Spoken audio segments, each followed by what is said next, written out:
C'est parti, donc Jean-Claude Puerto Salaverre. Bonjour Jean-Claude. Bonjour Stéphane. On se tutoie, moi je tutoie les gens que je connais, voilà, donc, et nous, ouais, ça fait quelques années. Fondateur de UCAR, Jean-Claude. Donc, la première question quand même, c'est, donc je le disais, Hertz, Europcar. Là pour le coup, ton marché il s'est effondré de combien sur le... Écoute, il y a eu un moment de sidération où on est tous passés par du moins 80, moins 90. Le marché était plutôt à moins 90 et nous à moins 80. Ouais. Et donc ça s'est arrêté, vraiment arrêté. Et ensuite, je dirais que les internationaux qui sont présents sur le marché du déplacement ont du mal à repartir. Et nous sommes repartis. Donc c'est qui les internationaux? C'est Hertz. Donc, mais Hertz, Hertz Europe est encore dans la course, c'est ça?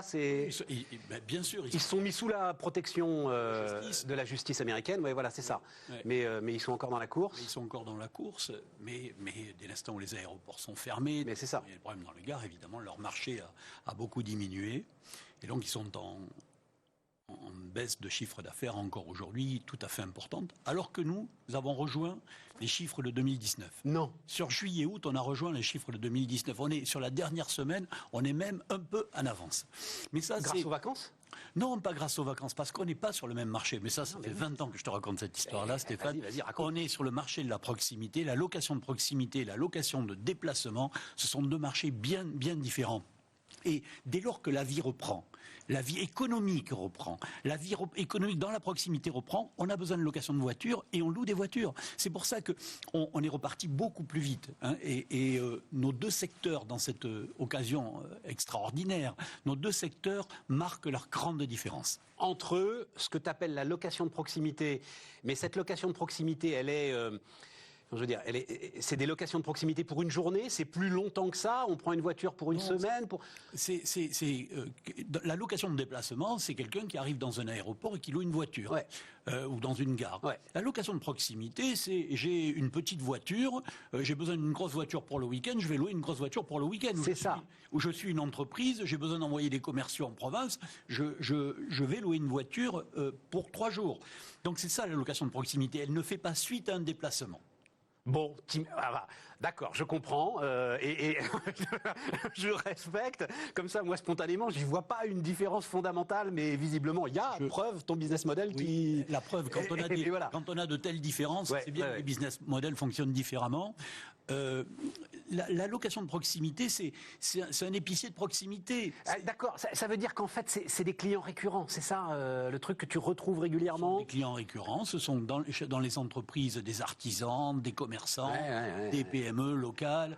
C'est aussi des assisteurs, des assureurs et des particuliers. C'est un groupe qui est appuyé sur la franchise, UCAR, Jean-Claude. Oui, sur la franchise et sur les marques blanches. Et on développe cette activité pour le compte des constructeurs automobiles dans le réseau concessionnaire. Comment est-ce qu'on fait là aussi, grosse expérience de la franchise, on a parlé assez régulièrement de ce que c'est que la constitution d'un réseau de franchise, etc. Dans ces moments-là, tu es avec des franchisés qui doivent attendre de toi sans doute des éléments que tu n'avais pas l'habitude de leur donner. Enfin, on est dans une situation exceptionnelle, Jean. Oui, on est dans une situation exceptionnelle. On n'avait évidemment pas d'expérience. Je dirais qu'on s'est retrouvé un peu comme sur un bateau dans une tempête. Il a d'abord fallu ne pas paniquer, calmer les troupes et essayer de trouver la bonne direction en revisitant la direction tous les jours quasiment. En essayant de prendre un cap. Il y avait des choix absolument stratégiques à faire. Raconte-moi, tu peux me les décrire, ces choix stratégiques, ça m'intéresse. Tu avais la possibilité de dire, bon ça y est, c'est un cataclysme absolu, on rend la flotte, on rend le parc automobile pour limiter les coûts, on rend le parc. Ah mais oui. C'était une possibilité, on a fait le choix inverse. On a dit, on ne peut pas rendre... On rend le parc parce que tes propres voitures à toi, elles sont elles-mêmes louées?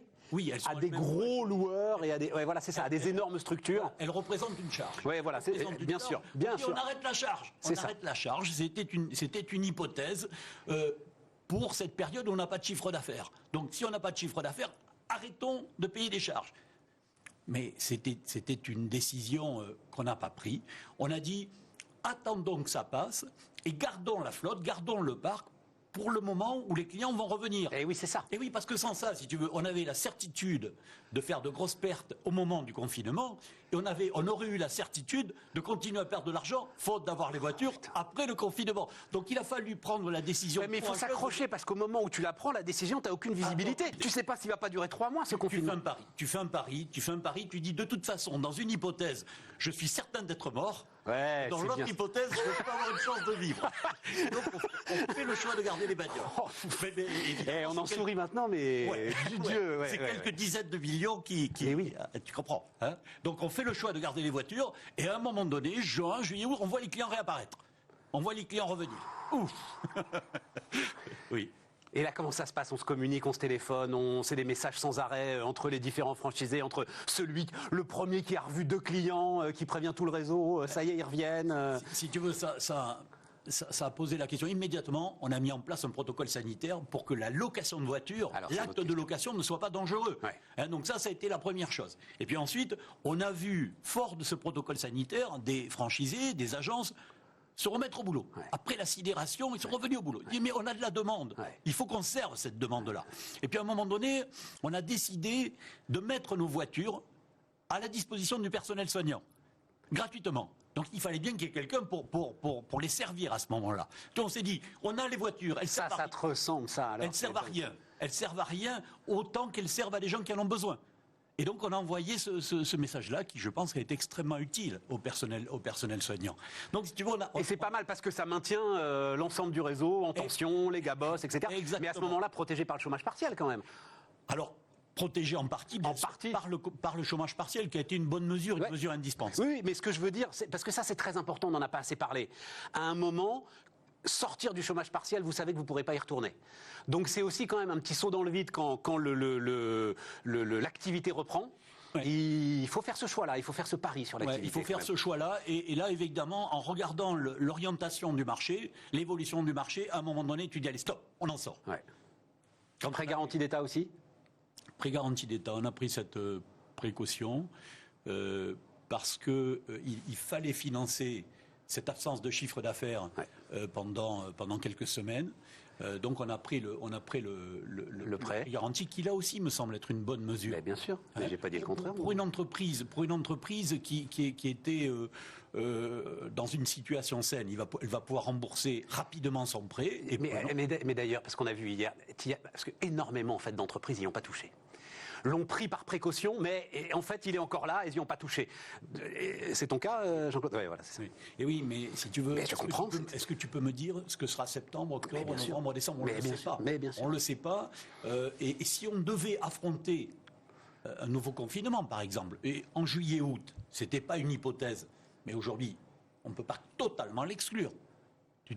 Le prêt garanti devient absolument nécessaire pour assurer la survie. Ouais, tout à fait. Bon alors. Derrière, tu l'as dit d'un mot, il sourit parce qu'il sait déjà. Et Jean-Claude, il a une conviction. Il l'a écrit dans un tout petit bouquin qui s'appelle Partage ta bagnole. C'est ça, Jean-Claude. Oui. Et vous aviez la conviction. Et c'était alors on appelle ça les méga trends autour de l'automobile. Ça y est, c'est fini. L'automobile va devenir une commodité. Vous n'avez plus besoin de la posséder. Vous l'utilisez vous la mutualisez entre différentes personnes. Voilà, vous la partagez en fonction de vos besoins, etc. Et tout. Est-ce que c'est pas partage ta bagnole, c'est bon Dieu, je la garde parce que c'est le seul endroit où je suis à peu près en sécurité pour me déplacer, Jean-Claude? Alors d'abord, je crois que on est confrontés tous les jours à rencontrer des personnes. On rencontre des gens, et finalement la question n'est pas est-ce que je rencontre ou est-ce que je rencontre pas. La question c'est est-ce que je prends les bonnes mesures, est-ce que je respecte le bon protocole.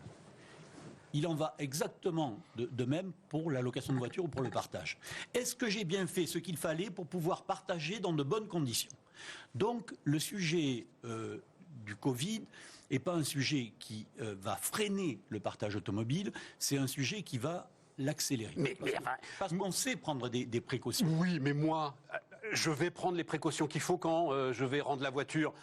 Mais j'ai aucune certitude que celui à qui je vais prendre la voiture a fait ce qu'il fallait faire. Oui, alors... Donc je vais le faire moi-même, tu vas dire. Alors Stéphane, non. C'est-à-dire qu'aujourd'hui, le partage en vigueur chez UCAR, c'est pas ça.